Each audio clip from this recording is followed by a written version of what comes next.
UP Voices, a Reader's Theater presents its third production, we wish to honor the memory of one of our actors who actually held the title role in our last play. Frank Monroe was a cheerful Larry Lightning and was rehearsing up until the time of his passing to play the role of Abby in today's performance. We miss him now and will remember him well on into the future. In Frank's honor, I would ask you to share a moment's silence with the cast.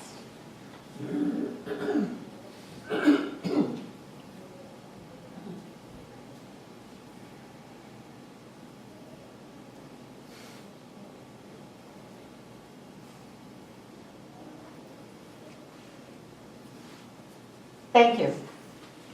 I would be remiss if I didn't tell you that there is one more cast member, a very lively and alive one, who will not be with us in future productions.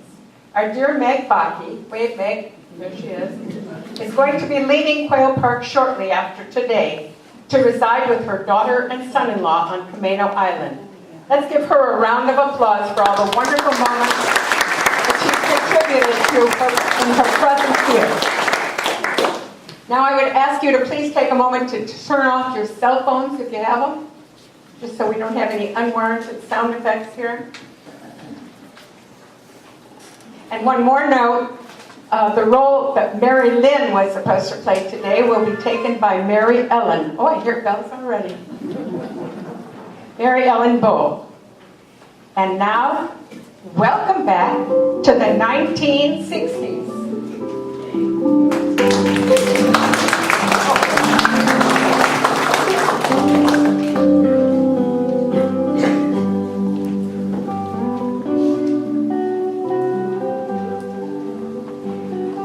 Welcome back to the 1960s, a time of change and rebellion for an entire generation.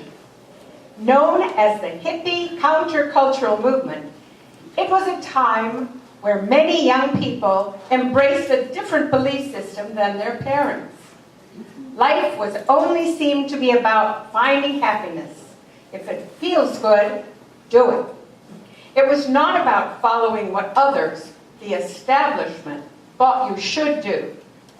It was an era where so-called hippies rejected the ordinary, middle-class, bourgeois lifestyle of their parents. They felt that society was flawed and the government corrupt, and they were against the war raging in Vietnam. Instead, they were hoping to create a true utopian, idealistic society where love, peace, and freedom could flourish. This is the story of Lisa and Ben. In the 1960s, they are a young, newly married couple living in Greenwich Village in New York City, the center of East Coast hippie life. Now, they have been married for 3 weeks. And as the scene opens, we find them in their apartment in a run-down brownstone on Bleecker Street. There is a 5-flight walk-up to their front door. And as we open the door to their apartment, we see, well, let's just call it an untidy living room.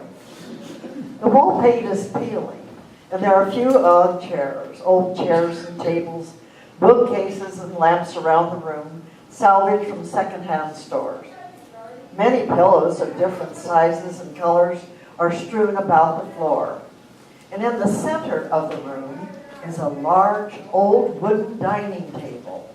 Now, it stands lopsided as one of its legs is shorter than the others. Ben got a deal on it. There are some books on the shelves along with magazines and newspapers, some of which are also piled on the floor. There is a guitar leaning against a chair and a large handmade peace sign next to it. There are colorful, abstract paintings hung on the wall. There are record albums scattered about as well, and as a few piled precariously on the tabletop, which, because of its broken leg, looks as if they might slide off at any moment. In one corner of the room are art supplies and a half-painted canvas and easel. There is a new hi-fi stereo system next to the table.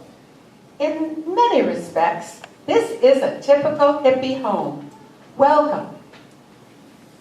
Let me introduce you to the occupants. Now, this is Lisa. She is an aspiring artist who works part-time as a waitress at the Bleecker Street Coffee House down the street from her apartment. Hello. And this is Ben.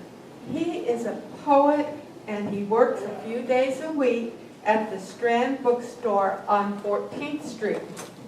Hi there. This is Act 1, and we've just opened the door to the apartment and entered. Oh, Ben, I'm so glad you're home. I missed you. How was your day? Oh, it was good, Lisa.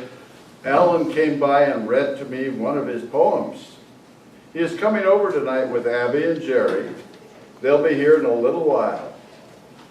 They just stopped off at the used record store to pick up a few albums. Oh, I forgot to tell you. My mom is coming by tonight also. Yikes. This may not be a good idea. Not a good idea at all. You know how she feels about our friends. She was kind of cold to everyone at the wedding. She sure doesn't hide her feelings. I tried to be nice because she's your mom, but man, she was rude. I get it though, she just doesn't get us. She is kind of disappointed that you wanted to have a traditional wedding. She would have liked you to marry someone with a tie, a briefcase, and most of all, a checking account. She just doesn't get us. That's putting it mildly. She barely spoke to me at the wedding. She was so mad we got married on the beach at Coney Island, and she hated my dress, and she hated that we were barefoot. I paid no attention to her because I loved our wedding, Ben, and I love you. And I love you too, baby. There is a knock at the door. Their friends, Alan, Abby, and Jerry, enter the apartment. Hi, Alan, Abby, and Jerry. Hey, man, we picked up a couple of record albums for your new stereo. You're really going to feel the funk. This here is a new guitarist I bet will be famous someday. He's really great. Let's see. His name is Jimi Hendrix. And this is a new group called the Rolling Stones. You two will dig them. Thanks you much, you guys. We really appreciate this. Good to see you three. How about a glass of wine? There's a bottle of Chianti on the table. Hey, man, good to be seen. But soon our pals Abby and Jerry here won't be seen around the village anymore. Did you hear the news? I'm kind of bummed. What news? I've decided to leave in a few days to go out to Chicago to that Democratic convention. Time to protest and give those politicians a piece of my mind. I'm going too. We're solid, man. Going to speak our minds, tell the establishment what we think. We just got to stop that war. That is so heavy. Good for you, and thank you for doing this, man. We really got to get the message out there to the world to hear. Hey, Alan, I hear you wrote a new poem. Recite it for us. You got to. It's called A Lion in My Living Room. Last night, I came home and found a lion in my living room. Rushed out on the fire escape screaming, "Lion! Lion!" Before Alan could deliver the next line, there was a knock on the door. Oh no, it's my mom. Oh no, is that the lady from your wedding with the little hat and the big pocketbook? And the giant shopping bag. Yes, guys, that was her. Hey, please be cool. Wow, she was a mean one. She really bummed me out. Ben opens the door. Hi, Mom. Welcome. Please, my name is Shirley. Call me Shirley. Oh, I'm out of breath from climbing those stairs. Get me a chair. She is pressing a large shopping bag and her pocketbook to her chest. Here, Mom, be comfortable. Sit here. You call this a chair? Mom, you remember our friends Abby and Alan and Jerry from the wedding? They just stopped by for a visit. Sure. Who could forget such grand friends? You, Abby, were wearing no shirt. And you, Mr. Allen, I remember wore a huge floppy hat, some love beads, and recited a ridiculous poem. And you, Mr. Jerry, you did handstands and blew bubbles. Some wedding. Hey, man, we all had a really groovy time. Wedding was cool. Okay, Ma, I think Shirley, check out Lisa's new painting. She is so talented. What do you think? I don't get those paintings. Lisa, you used to be so good at drawing pretty scenes, flowers, horses, gardens. And now what is all this junk? Just wild colors on a canvas. It's like you threw the paint. And I just don't get you living here.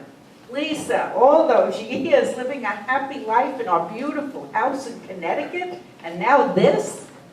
And that table, it doesn't even have 4 good legs. Everything is just junk. I don't get it.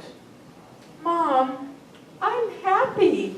Isn't that important to you? Happy schmappy. You can't eat happiness. You'll die of starvation. She takes canned goods and groceries out of the shopping bag and hands them to Lisa. Here, I brought you some groceries. I can't bear the thought of you eating nothing but bread and water like the convicts on Devil's Island. Believe me, you can't live on love alone. Thanks, Mom, but we're doing fine. Ben is working in the bookstore, and I just know he will be a famous poet someday. And I'm working part-time at the coffee shop. You call those jobs? You can't live on this. And excuse me, sir, there is no way a poet can make money and support a family. Oh, that's our cue. We better get going, man. Chill, Mom. Be cool. Peace and love, Mom.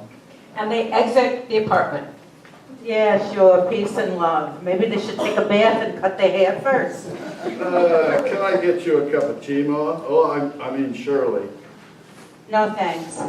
Ben, you know I think you're a really nice boy. Just a little crazy and mixed up. Thanks, Ma, I think. But what is it with this lifestyle? It's nuts. It makes no sense to me. You two are grown up now, married. And this is the way you want to live? Peace? Love? I don't get it. Just bring me a glass of water. I love my life here. We love our life here. And Mom, maybe I just don't get your way of life. Can we agree to disagree and just have a nice visit? I'm trying. Believe me, I'm trying. Thanks for the groceries, Mom. Oh, I almost forgot. You remember Aunt Ida? Who could forget her? Yeah. I finally agree with you on something. Your Auntie Ida was a difficult woman. Remember her funeral? Only the people who worked for her showed up. Her maid, the butler, the drunk chauffeur. And you and I and the rabbi. A most difficult woman. But she had great taste. And her lawyer sent me something that she left in her will for you. Really? That was so nice of her. I guess you were the only kid in the family she liked. I know she couldn't stand me. And believe me, the feeling was mutual. I never met her, but maybe she was just unhappy. Oh, Ben, this is why I love you. You always see the good in everyone. Isn't he wonderful, Mom? Oh, yes, wonderful. Where's my water? Here's your water. Why are you giving me water in this old jelly jar? What happened to the beautiful drinking glasses you got as a wedding gift? Oh, we would never have used them. Too fancy. We exchanged them at Macy's for this great high-five. I give up. You got beautiful drinking glasses and you exchange them for a high five, and now you drink out of jelly jars. I don't get it. They were just too fancy, Mom. You're impossible, Lisa. I give up. Anyway, here's the package the lawyer sent from Auntie Ida. She takes a wrapped package out of her shopping bag. Open it quick. I can't wait to see what she sent. Lisa takes the small wrap box and removes the wrapping paper. A beautifully carved wooden box is revealed. Wow, that is some beautiful woodwork. And she Lisa, this is beautiful. Put it there on the shelf so people can see it. Just what you need, a wooden box. I was hoping there would be a check or something valuable so you could sell it and finally have a decent meal or a table with 4 good legs. Well, it was very nice she thought of me and left me a remembrance. Well, I prefer not to remember her. This gift from her is very disappointing. I'm not disappointed. Are you, Lisa? Not at all. Uh-oh. I have to make the 5:30 train at Grand Central back to Connecticut. I have to rush. Bye, Shirley. Thanks for the visit and the groceries. Don't worry, I'll take good care of Lisa. I hope so. This really is a beautiful box. Oh, wait a minute. There's something inside. Must be something special to be in a beautiful box like this. This is exciting. Lisa opens the box, and they stare inside silently for a few seconds. This is the ugliest, most ridiculous thing I've ever seen. Wow, that is just so weird. What is it? Lisa holds up a hideous, bejeweled large pin. It's a brooch in the shape of, Well, it sure has a lot of jewels on it. I'd never wear anything like this. I hope you wouldn't. I wouldn't be caught dead in it. Whoops. Sorry, Auntie Ida. Are those diamonds, rubies, sapphires? Maybe. I don't know. What on earth are we going to do with this monstrosity? I know just the thing. Let's sell it and donate the money, give it to our friends who are protesting the war and for the civil rights movement. You name it. We will help everyone. Alan wants to start a commune. This must be worth a fortune. With the money we make from this sale, we could really help make a difference in the world. Ben, honey, what a great idea. You are so smart. And I have a feeling that we are going to have to get some bail money up with the guys going to Chicago. They're going to be thrown in jail for protesting. Especially if there are TV cameras nearby. Yep, Hey, I have an idea. Let's give a party for all our friends. a real peace and love party. And when everybody is here, we can tell them our plans. Announce to everyone that we're giving them the money from the sale to help them with their ideas to change the world. This is the best gift ever. Thank you, Aunt Ida. They each take a jam jar and hold the glasses up in a toast for the departed. Here's to you, Aunt Ida. Thank you. Peace and love.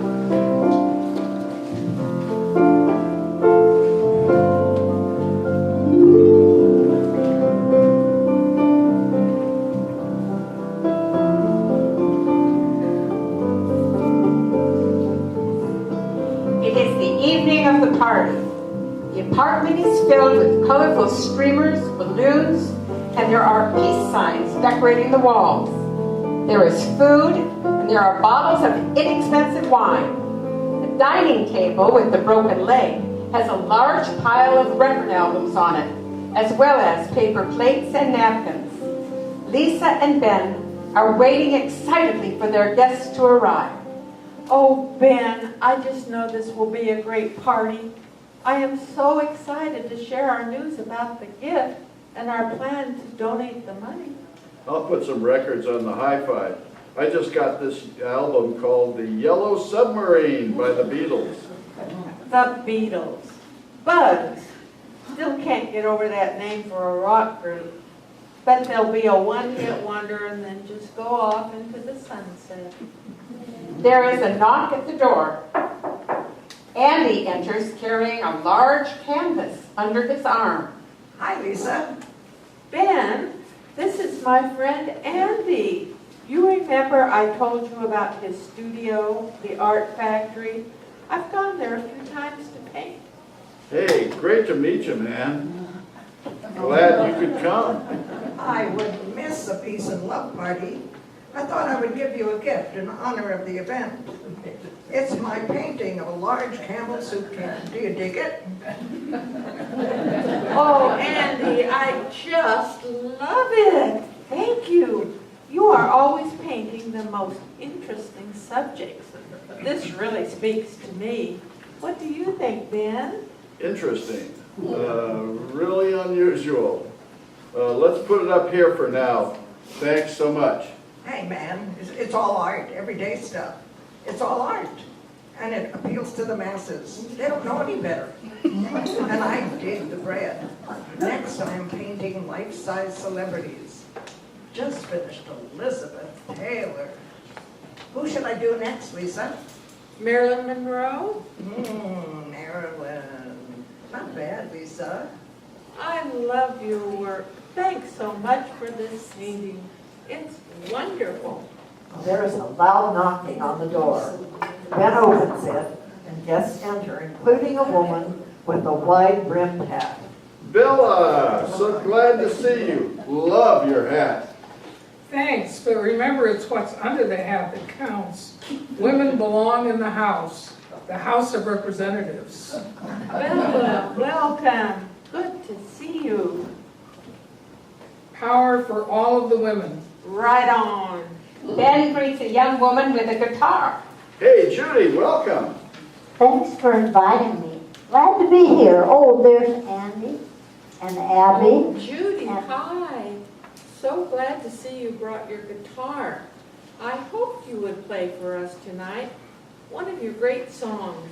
We bought your new album the day it came out. Happy to oblige, my friend. Just wrote a new one called Both Sides Now.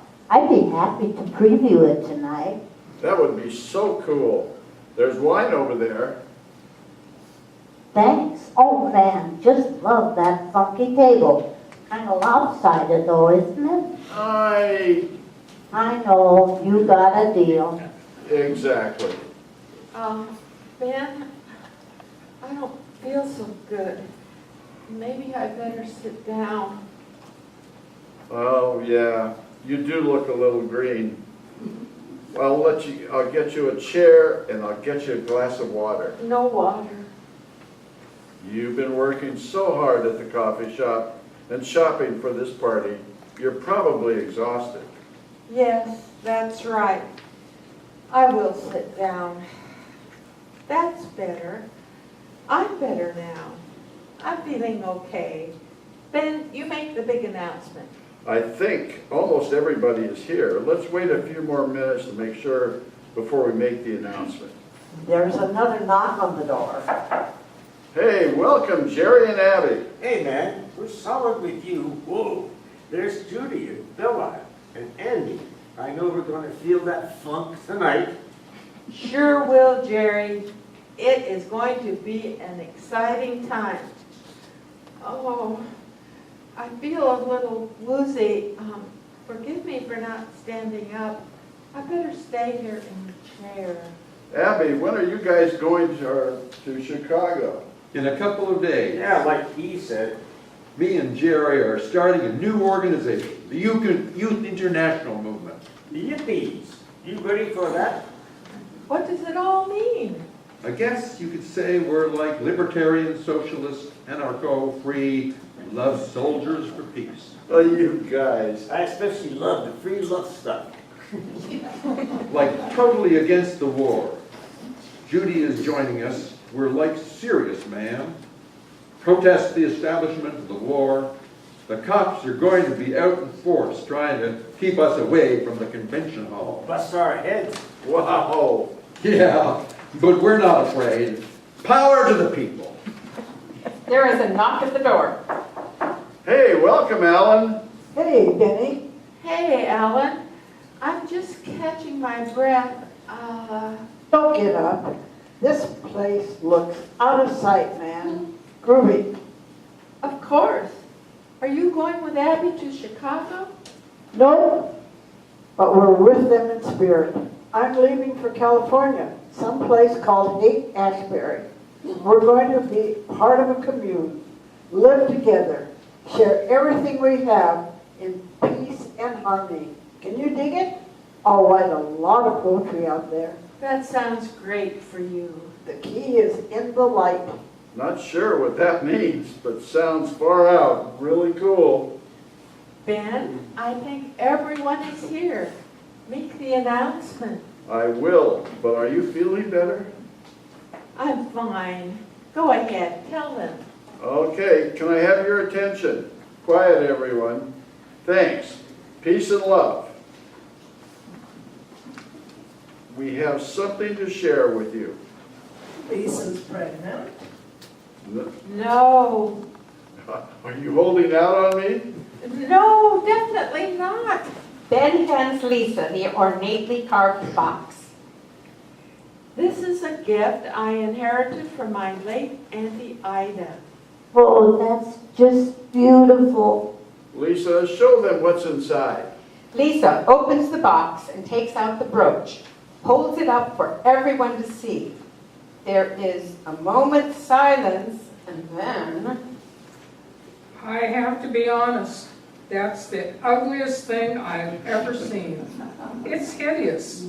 There isn't a hat in the world I'd pin that brooch on. You see the way society views women today? It's horrible. Yes, I'll bet your Auntie Ida was related to your mother. No offense. None taken. Can't even make up a good poem about that thing. Oh wait, bourgeois jewelry makes me want to die. Gotta stab myself in the eye, but I can't lie. Feel like eating a piece of rye. Shut up. Let her speak. Shut up, Alan, let her speak. I'd wear almost anything, but that is really too far out even for me. Why does that thing make me think about clowns? It's a monstrosity. Believe me, we know it's way out there. But we have plans for it. The garbage pail? None of you have noticed something. Look closely. It is covered in jewels. Oh, yeah. Now that you mention it. Rubies and sapphires and lots of diamonds. So, change is nothing, Lisa. I didn't figure you for that type of person. You think diamonds are a girl's best friend? We need equal pay, not diamonds. Not so fast, Bella. No, Bella. Ben and I are not like that. We are going to sell this monstrosity and donate the money to you all. Holy crap! So you can make the world a better place. I'm speechless. That's amazing. You guys have nothing. You're just getting started. What are you doing? These gems, they really could be worth a fortune. The money we make will, even when we sell it, will be given to all of you. Bella, we know you could use a donation for your women's group to help fight for equality.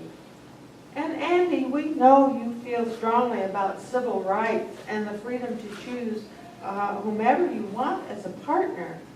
Alan, you could use some money to get your commune started out in California. And Jerry and Abby, we know that you're going to need money to get to the Chicago Convention. And for bail. No doubt.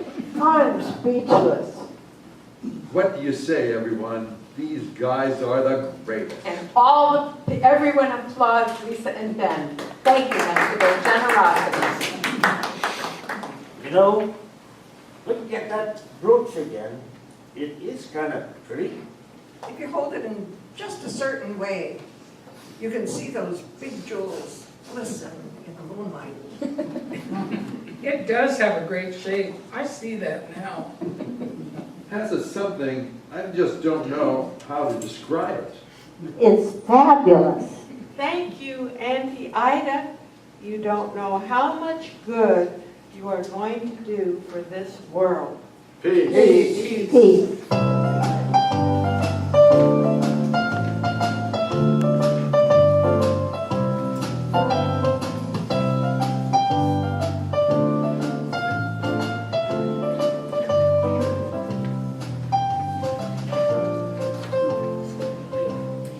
It is the next morning, and Ben is about to leave for work. Lisa is at the door saying goodbye to him. Ben, this is the most exciting day of our life, after our wedding, of course. Please get home as fast as you can after you sell the brooch. You have it wrapped up and safe? Absolutely. It fits in the big pocket of my coat. I'm worried about you though, Lisa. Please, take it easy today. I'm fine now. I'm just excited. Are you sure the jeweler is a good one? The best one on Fifth Avenue, Harry Winston's Jewelers. I got the name from your mother. If anyone knows good jewelers, she does. You didn't tell her our plans for the money. Oh, no. I don't think she would be too happy to hear we're giving it away to friends. To help save the world. She doesn't think the world needs saving. No, she thinks everything is just fine. Good idea to keep it a secret from her. She'll figure it out eventually when she comes over and we're still drinking out of jelly jars. Bye, my love. See you later. All of the gang is coming by later to get their money. I'll be thinking of you. Have a great day.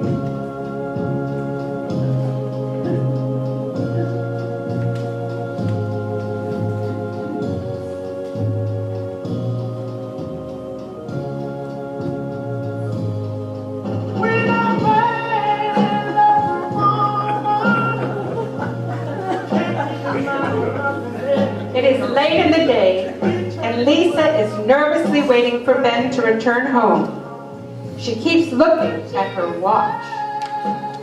Where is he? Why is this taking so long? Just then, Ben appears at the door. Lisa runs to him, and they embrace. Oh, Ben, I'm so glad you are home. Tell me, what happened? I can't stand the suspense. Well, you need to sit down. No, I don't need to sit. I'm fine. Just tell me. Okay, steady yourself. Remember how your mom said Aunt Ida was a difficult woman? Yes? Well, I went to Harry Winston. First of all, it's the fanciest jewelry store I've ever seen. It's like a palace. The rings in there cost thousands and thousands of dollars. Platinum, gold, pearl. It made me feel badly about the leather strap ring I gave you. This is the most beautiful wedding ring in the whole world because you made it for me. I love it. I wouldn't trade it for anything. Well, this guy in a fancy suit comes over and asks, "How can I help you?" Then he took out this I took out the wooden box. He looked impressed. And he took me into a private room in the back. Even offered me coffee. How nice. Yeah, and then he looked at the treasure, used one of those eye loopy things, held it to the light, turned it over and over. My heart was beating out of my chest. And then? And then he handed everything back to me and showed me out the door. He didn't want it? Nope. But it's covered in shiny jewels. The jewels are made of glass. It's all fake. This- 1,000 1,100% fake. This is awful.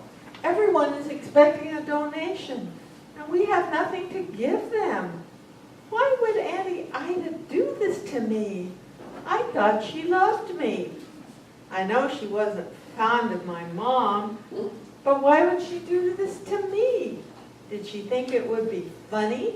Well, the jeweler said he may have been cheated herself. She may have thought it was real, paid a lot of money for it, and never suspected it was costume jewelry. I'm going with that explanation. She didn't know. Why else would she have put it in such a beautiful box? I don't even want to look at it anymore. Let's throw it out or give it away to one of the guys tonight. No, wait a minute. I have an idea. I think the box will fit under the rotten table leg. Let's see. He bends down to place the open box under the table leg. Perfect. It worked. I don't believe it. See, I told you this table was a deal. All yours. Oh, maybe I can paste this onto a canvas and make a collage. A collage. That's it. There are 3 knocks on the door. Oh no, they're here. What shall we tell them? We'll tell them the truth. They'll understand. They'll be disappointed, but they'll understand. He opens the door.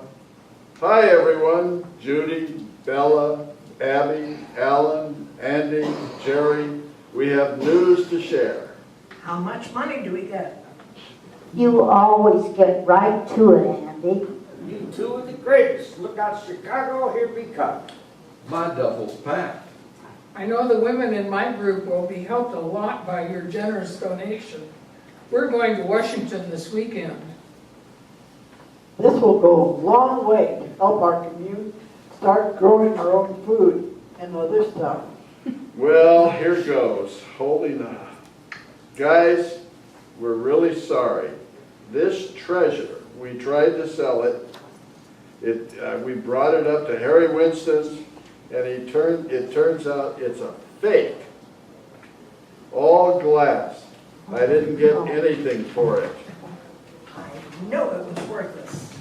We feel so badly.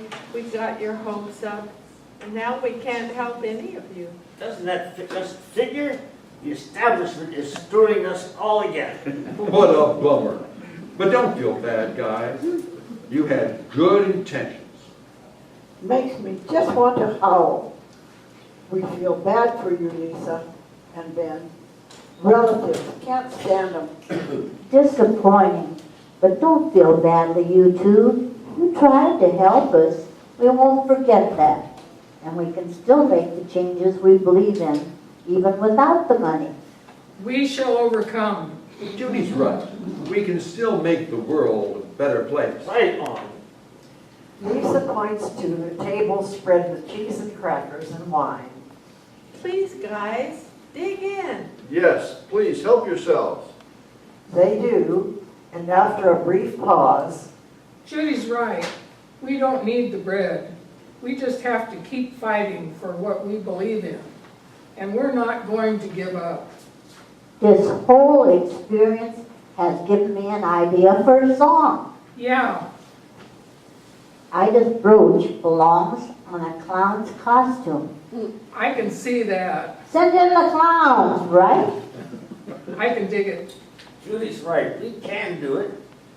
So glad you're all okay with this. Look, don't be bummed. I have an idea. Joni Mitchell tells me that next summer there's going to be a 4-day concert and a love-in at a farm in upstate New York. It's going to be called Woodstock.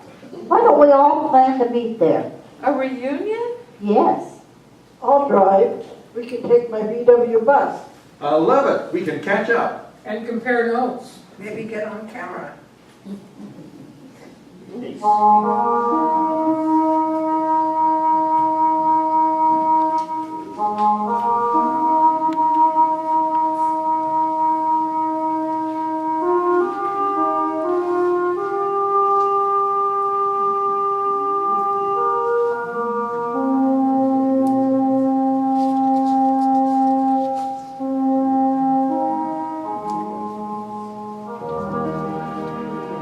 It is 3 days later.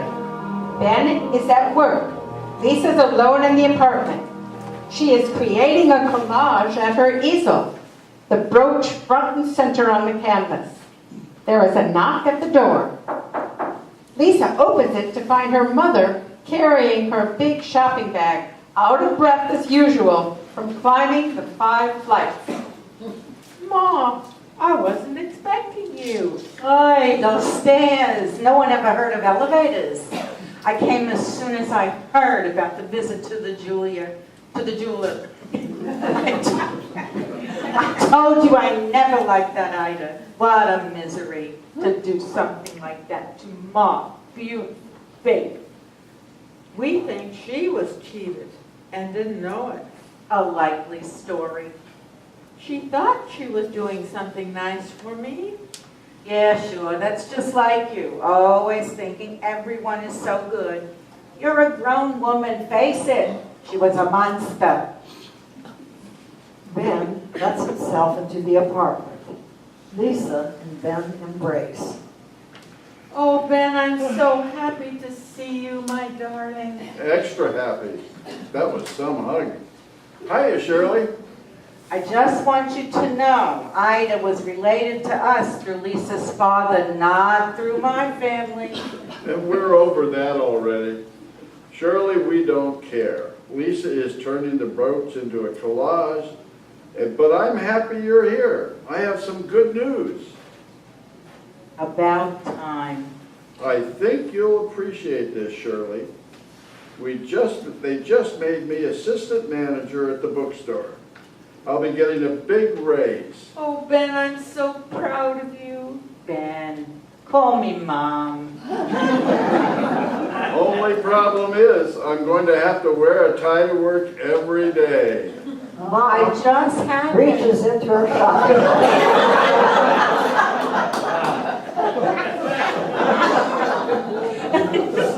to have one here. I always knew you'd need one someday, my wonderful son. Well, I have good news, too. What? We are going to have a baby. I saw the doctor this morning. Whoa there. Sit down, darling. That's great news. You'll be a wonderful mother. And you'll be a great father. I guess this makes us part of The establishment. me with a tie. Yes, and she'll be a real flower girl. She? Or he. I got carried away. Ay, my dreams are coming true. What's that your generation says? Peace. Peace. and love.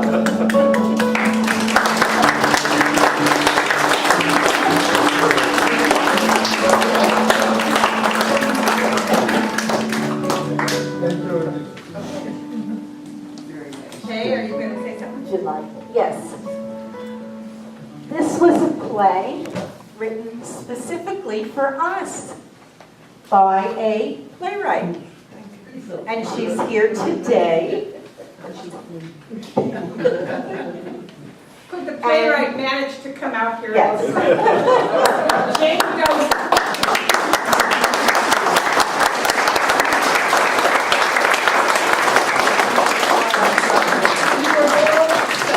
You were all so fantastic. It was such a thrill for me to hear my words come to life. And you've made it so much better than I ever thought it would be. You are all fantastic. You are true hippies. Peace and love. I really thank you so much for having given me this opportunity. And it was Ellen who encouraged me and pushed me to do this, and I'm very, very grateful to you for doing it. Thank you. It was just the most wonderful, wonderful performance. Thank you. Thank you.